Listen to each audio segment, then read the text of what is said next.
అసలు మీ మాటల ద్వారా చిత్రాన్ని మరొకసారి మా కళ్ళ ముందు తీసుకొచ్చారు అని చెప్పాలి. అండ్ చిత్రాన్ని ఎలా చూడాలో, దాని ద్వారా ఎలా నడుచుకోవాలో, ఏం నేర్చుకోవాలో కూడా చెప్పారు. అద్భుతం sir. Thank you so much. Yes, సినిమాలోని ప్రతి అంశం మనకు అలా కళ్ళ ముందు కదులుతూ ఉంది. అంత అద్భుతమైన చిత్రాన్ని మన ముందుకు తీసుకొచ్చిన మా గీతా ఫిల్మ్ డిస్ట్రిబ్యూటర్స్ ద్వారా మాకు ఈ అద్భుతాన్ని అందించిన అల్లు అరవింద్ గారిని ఇప్పుడు మాట్లాడవలసిందిగా రిక్వెస్ట్ చేస్తున్నాం. అందరికీ నమస్కారం. ఈ సినిమాని నాకు లభింపజేసి నేను రిలీజ్ చేసేలాగా వెనకుండి నడిపించిన నరసింహస్వామికి నమస్కారం. నేను కొద్దిమందిని ఇక్కడ మెన్షన్ చేసుకోవాల్సిన అవసరం ఉంది. నాకు హుంబాలే ఫిలిమ్స్కి నాకు ఒక అవినాభావ సంబంధం ఉంది. విజయ్ గారు ఫోన్ చేసి ఈ సినిమాని మీరు రిలీజ్ చేయాలి అంటే తప్పనిసరిగా అనేది మాకు అంతకన్నా పెద్దగా సంభాషణ ఉండదు. అట్లాగే కాంతార ఇంకొక ఆయన సినిమా ఇంకొక చోట రిలీజ్ చేశాం. ఆయనకి నా మనస్ఫూర్తిగా కృతజ్ఞతలు చెప్తున్నాను ఈ అవకాశం నాకు తీసుకొచ్చినందుకు. ఆ తర్వాత నిర్మాత శిల్ప గారితో ఫోన్ చేసి నేను మొదటి రోజున థియేటర్ హంబుల్గా చేశాము.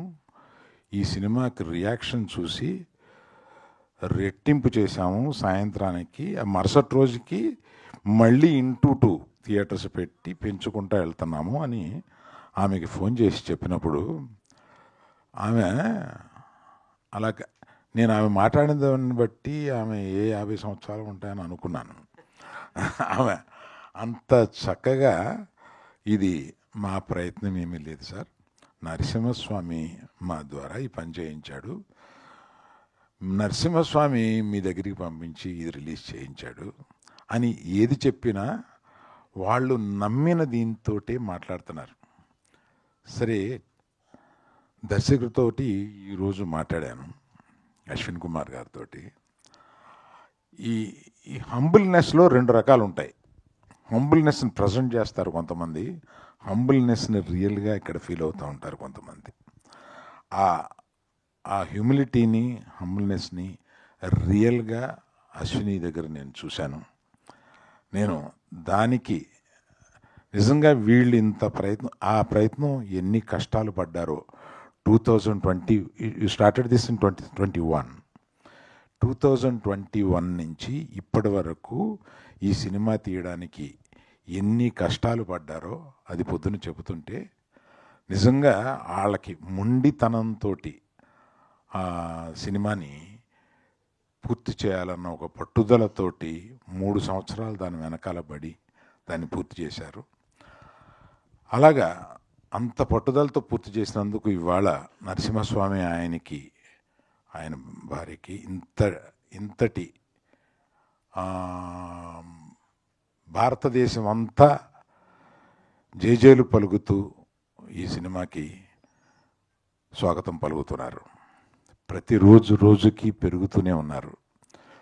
మొన్న ఏఎంబిలో 200 మంది స్వాములు వచ్చి ఈ సినిమా చూసి వెళ్తున్నారు. అందులో కొన్ని సంవత్సరాలు అయిపోయింది మేము థియేటర్కి వచ్చి అని చెప్తున్నారు వాళ్ళు. ఈ స్వాములు థియేటర్కి వచ్చి చూడడం ఏంటి నాకు తెలీదు.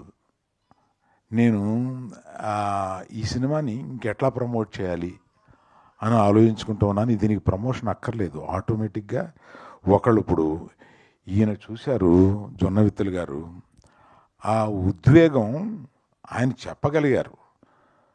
అది చెప్పలేకుండా ఉద్వేగం ఫీల్ అయ్యి ఇంట్లో వాళ్ళకి పక్కింటి వాళ్ళకి చెప్పే ఒక సందర్భం ఈ సినిమాకు ఉన్నది. అలాగే యాక్చువల్గా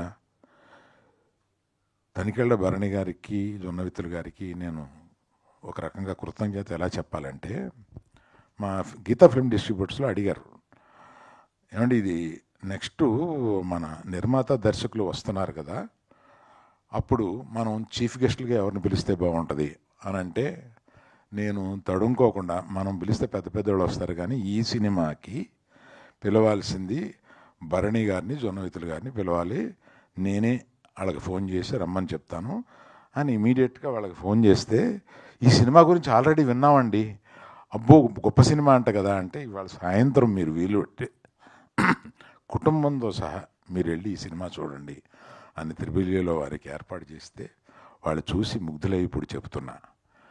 ఇది చూస్తే ఇటువంటి సినిమాని చేయడం మహద్భాగ్యంగా ఫీల్ అవుతున్నాను. ఈ నరసింహస్వామి ఈ సనాతన ధర్మాన్ని నమ్మిన, ఇక్కడ ఉన్నవాళ్ళంతా ఈ సనాతన ధర్మాన్ని నమ్మిన వాళ్ళు. మీకు ఇంకొక విషయం పవన్ కళ్యాణ్ గురించి చెప్పాలి. సనాతన ధర్మం నాకు తెలిసిన వాళ్ళల్లో కానీ, అంటే నాకు సన్నిహితులైన వాళ్ళలో కానీ, మా కుటుంబంలో కానీ సనాతన ధర్మం గురించి పవన్ కళ్యాణ్కి తెలిసినంత వేరెవరికీ తెలియదు. అతను పవన్ కళ్యాణ్ గారు సనాతన ధర్మం గురించి మాట్లాడితే మనం ముగ్ధులం అవుతాం. తప్పనిసరిగా వారు ఈ సినిమా చూడాలని, ఈ సినిమా గురించి మాట్లాడాలని కోరుకుంటున్నాను. సో ఈ అవకాశం నాకు ఇచ్చిన అందరికీ, ఈ సినిమాని ప్రేక్షకులే కాకుండా మీడియా వారికి కూడా కృతజ్ఞత. ఎందుకంటే దీన్ని మీరు ఇంకొంతమంది ఈ సినిమాని గురించి వినినా వినకపోయినా వారి చెవులకు తీసుకెళ్ళి వినిపించి ఈ సినిమాని చూపించే బాధ్యతగా మీరు తీసుకున్నారని నేను నమ్ముతూ అందరికీ నమస్కరిస్తున్నాను. థ్యాంక్ యూ అండి. Thank you sir.